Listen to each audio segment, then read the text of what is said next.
अजा एकादशी की पौराणिक कथा। नमस्कार दोस्तों, स्वागत है आपका एक बार फिर से आपके अपने YouTube चैनल पर। और आज की इस वीडियो में हम बात करेंगे अजा एकादशी की पौराणिक कथा के बारे में। अगर आप एकादशी व्रत रखते हैं तो ये कथा ज़रूर सुनें। अगर आप व्रत नहीं भी रखते हैं तो इस एकादशी की महत्ता को जानने के लिए और अपने घर में सुख संपत्ति लाने के लिए इस कथा को अवश्य सुनें।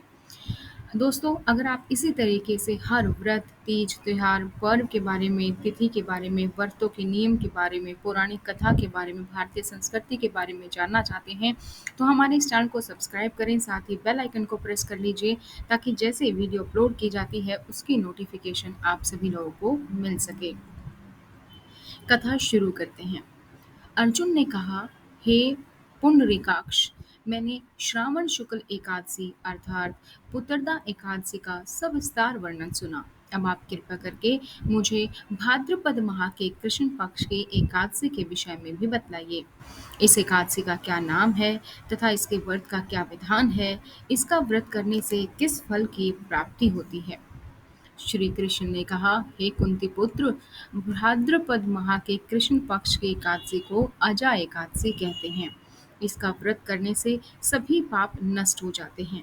इस लोक और परलोक में मदद करने वाली इस एकादशी व्रत के समान संसार में कोई दूसरा व्रत नहीं है। अब ध्यानपूर्वक इस एकादशी का महात्म्य श्रवण करो। पौराणिक काल में भगवान श्री राम के वंश में अयोध्या नगरी में एक चक्रवर्ती राजा हरिश्चंद्र नाम के एक राजा हुए थे। राजा अपनी सत्यनिष्ठा और ईमानदारी के लिए प्रसिद्ध थे। एक बार देवताओं ने इनकी परीक्षा लेने की योजना बनाई। राजा ने स्वप्न में देखा कि ऋषि विश्वामित्र को उन्होंने अपना राजपाट दान कर दिया है। सुबह विश्वामित्र वास्तव में उनके द्वार पर आकर कहने लगे, तुमने स्वप्न में मुझे अपना राज्य दान कर दिया है। राजा ने सत्यनिष्ठ व्रत का पालन करते हुए संपूर्ण राज्य विश्वामित्र को सौंप दिया। दान के लिए दक्षिणा चुकाने हेतु राजा हरिश्चंद्र को पूर्व जन्म के कर्म फल के कारण पत्नी, बेटा एवं खुद को बेचना पड़ा। हरिश्चंद्र को एक लोम ने खरीद लिया जो शमशान भूमि में लोगों के दाह संस्कार का काम करवाता था। सो वह एक चांडाल का दास बन गया। उसने इस चांडाल के यहाँ कफन लेने का काम किया, किंतु उसने इस आपत्ति के काम में भी सत्य का साथ नहीं छोड़ा। जब इसी प्रकार उसे कई वर्ष बीत गए तो उसे अपने इस नीच कर्म पर बड़ा दुख हुआ और वह इससे मुक्त होने का उपाय खोजने लगा। वह सदैव इसी चिंता में रहने लगा कि मैं क्या करूं, किस प्रकार इस नीच कर्म से मुक्ति पाऊं।